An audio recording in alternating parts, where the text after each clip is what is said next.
Chaque être humain a des caractéristiques qui l'identifient en tant que personne et qui forment son identité. Quelles sont vos principales caractéristiques en tant que personne? Quels sont vos principaux centres d'intérêt? Comment est votre présentation physique? À quoi passez-vous votre temps? Quelle est l'identité de vos enfants?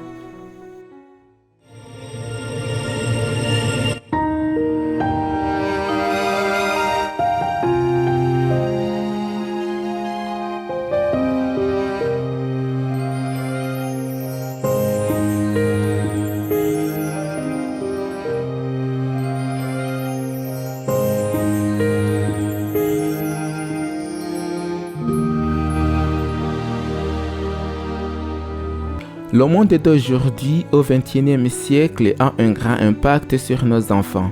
Le XXIe siècle, ou le troisième millénaire comme on l'appelle, ou l'époque dans laquelle nous vivons, a apporté de nombreux changements à notre société moderne dans le monde scientifique, politique, économique, social, religieux et environnementale. La transition entre la fin du XXe siècle et le début du XXIe siècle a été marquée par un changement considérable, au moins sous 3 aspects: l'avancement de la technologie, les loisirs et le monde religieux. Regardons les progrès de la technologie. Nous voyons des progrès technologiques partout, d'un ordinateur de bureau aux ordinateurs portables, en passant par les tablettes et aujourd'hui presque tout se fait sur un téléphone portable. Nous pouvons voir à quel point la vie des jeunes a changé grâce aux médias sociaux sur le téléphone portable. Les statistiques nous indiquent que les adolescents qui utilisent les médias sociaux pendant 3 heures ou plus par jour courent un risque accru de dépression, d'anxiété et d'autres problèmes de santé mentale. Cela produit des effets négatifs, notamment des dépendances, une diminution de la communication en face à face, des problèmes d'estime de soi, l'isolation sociale et bien d'autres aspects qui détériorent les relations entre parents et enfants.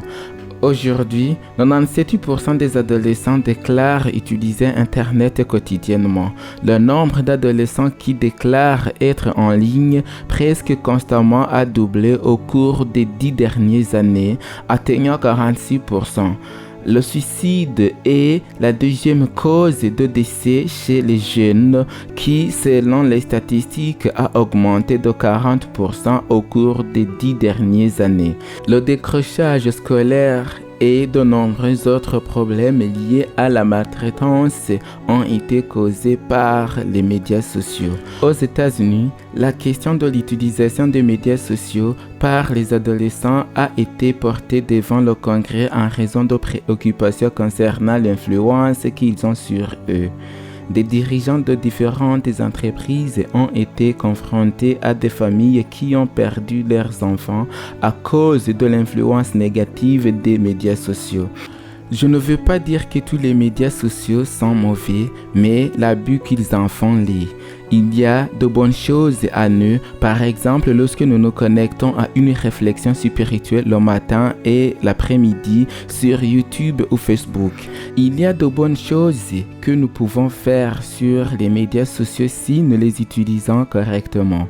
Nous pouvons partager l'évangile ou mener des études bibliques en ligne, nous faire des amis et les amener à Jésus, etc. Loisirs pour les jeunes. Les principaux loisirs des jeunes d'aujourd'hui sont les jeux vidéo, les films, les réseaux sociaux ou le shopping. Dans une large mesure, les passe-temps des jeunes ont également été affectés négativement par le développement de la technologie. Non seulement les jeux vidéo volent du temps aux jeunes, mais ils affectent le système nerveux, produisent de l'anxiété, créent une dépendance et n'ont en aucun cas de réels avantages.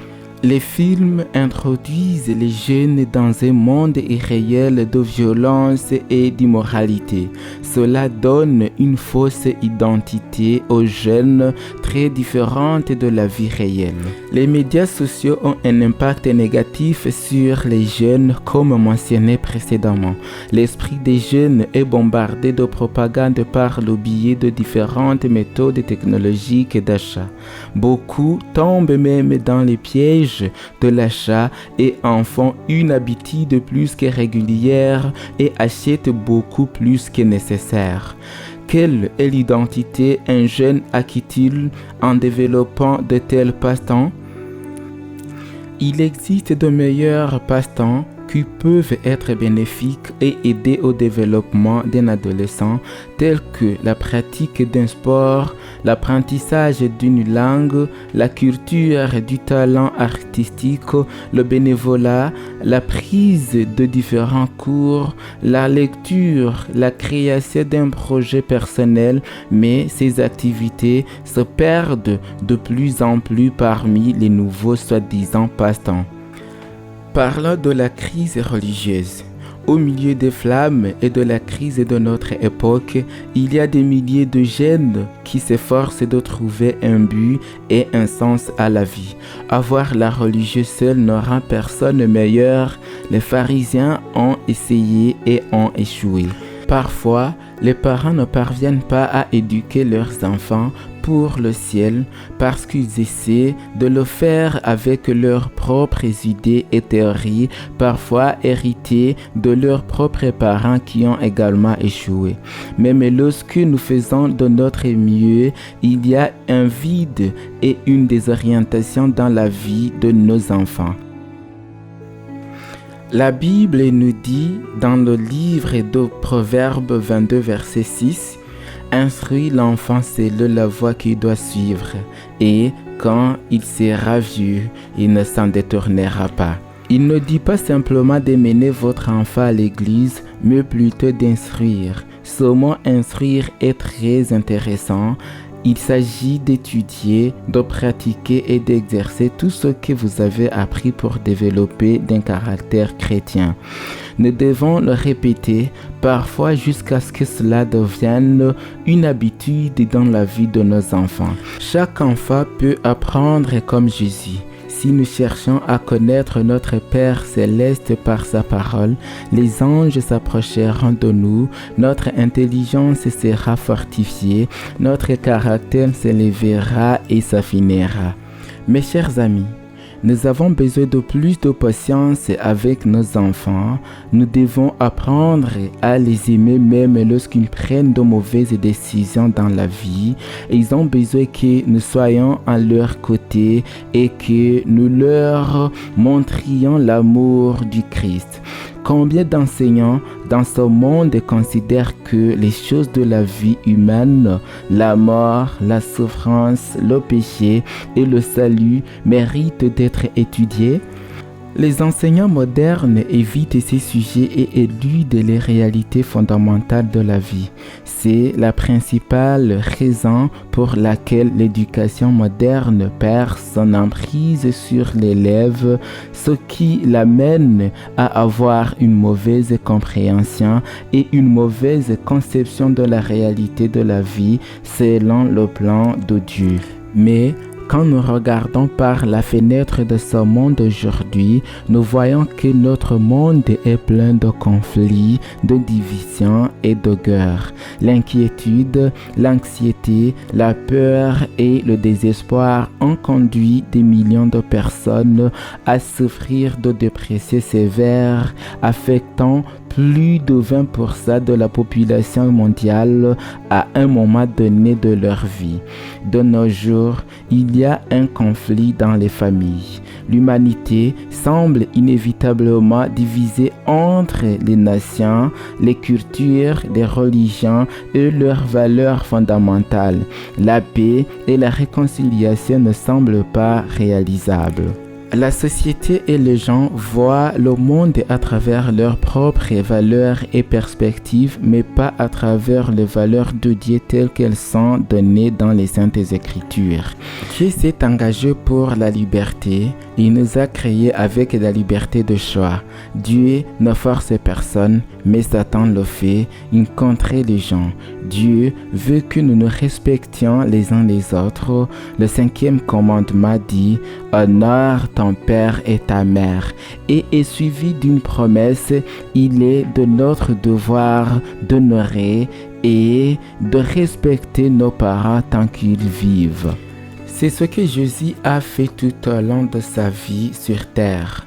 Il nous a créés pour vivre ensemble dans la paix et l'harmonie en tant que communauté de croyants, en cherchant des occasions d'aider les autres, en étant responsables de nos actions. De nouvelles idées économiques, sociales, scientifiques et religieuses façonnent et défaçonnent les valeurs traditionnelles par lesquelles les chrétiens fidèles ont vécu et sont morts au cours des siècles. Jésus comme notre exemple parfait. Chaque être humain, en particulier les enfants, cherchent des modèles à imiter. Ils essaient d'imiter les athlètes, les artistes et d'autres célébrités dans leur façon de s'habiller, de dire et de faire ce qu'ils font, ce qui pourrait affecter leur identité. Mais le meilleur exemple avec une identité claire d'action positive se trouve dans la vie de Jésus. Nous pouvons nous demander à quoi ressemblait Jésus quand il était enfant. Était-il heureux dans sa maison? À quoi ressemblait sa relation avec ses parents terrestres? A-t-il été tenté comme nous? Avait-il les attraits de ce monde? Et tant de situations et de pensées de quelqu'un né dans ce monde peut avoir. Grâce à Dieu, nous avons les 4 évangiles dans lesquels nous pouvons apprendre beaucoup de choses sur la naissance, l'enfance et l'âge adulte de notre Seigneur et sa grande œuvre de rédemption de l'humanité. Nous trouvons un aperçu très important de la vie de Jésus en tant qu'enfant lorsque nous lisons dans l'évangile de Luc 2, verset 49. « Ne saviez-vous pas qu'il faut que je m'occupe des affaires de mon Père ?» Il connaissait exactement le but et le sens de la vie et n'a jamais été distrait ou détourné de la réalisation et de l'accomplissement du plan de son Père pour sa vie, pour l'humanité, pour vous et moi, en tant que famille en Christ. L'enfance et la jeunesse de Jésus se sont passées dans un petit village de montagne. Il n'y avait pas d'endroit sur terre qui n'aurait pas été honoré de sa présence. Les palais des rois auraient eu le privilège de le recevoir comme hôte. Mais il négligea les maisons de la richesse, les cours royales et les sièges renommés de l'érudition pour s'installer dans la sombre et méprisée Nazareth. Le bref récit de la jeunesse est d'une signification merveilleuse. L'enfant grandissait et devenait fort d'esprit, plein de sagesse, et la grâce de Dieu était sur lui. Son esprit était actif et pénétrant de réflexion et de sagesse au-delà de son âge. Cependant, son caractère était beau dans la symétrie de celui-ci. Les facultés de l'esprit et du corps se développèrent graduellement selon les lois de l'enfance. En tant qu'enfant, Jésus a manifesté une beauté de caractère particulière. Ses mains volontaires étaient toujours prêtes à servir les autres. Il a fait preuve d'une patience que rien ne pouvait troubler et d'une sincérité qui n'aurait jamais sacrifié l'intégrité. En principe, ferme comme un roc, sa vie révélait la grâce d'une courtoisie désintéressée. Et maintenant, nous pouvons nous interroger sur notre identité. Connaissons-nous notre véritable identité? Ma famille est-elle identifiée en Christ?